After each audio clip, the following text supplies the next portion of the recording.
Vereadora Tati, só se a senhora um minutinho. Bom, depois dessas longas sessões envolvendo as extraordinárias, discutindo várias pautas, eu acho, sobre esse tema, que existe bem mais consenso do que divergência. Existe bem mais consenso do que divergência. Porque, ao que eu entendi, ninguém tem prurido em relação a investimento. Todo mundo aqui tem acordo com isso. Ponto 1. Ponto 2.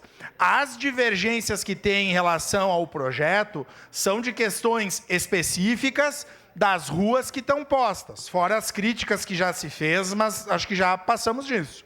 O que nós precisamos, e aqui é o compromisso do governo, é de que nós precisamos de uma reunião de fôlego, e aí tem que ser hoje, até para nós fechar a agenda, se é segunda, se querem querem fazer extraordinária no domingo, eu não tenho problema. O dia que quiserem, a gente faz. Se querem fazer uma reunião no domingo à tarde, eu até sugiro.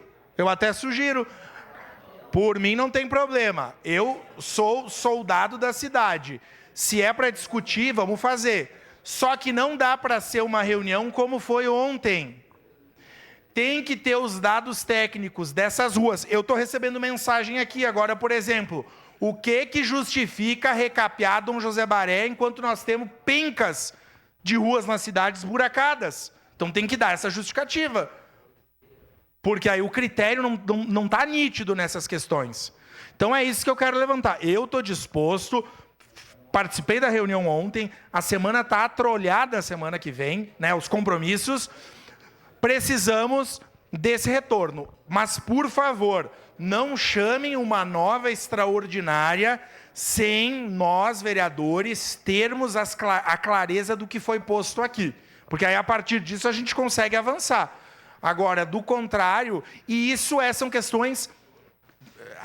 podem dizer, mas em 3 dias não vai dar tempo. Vai ter que dar.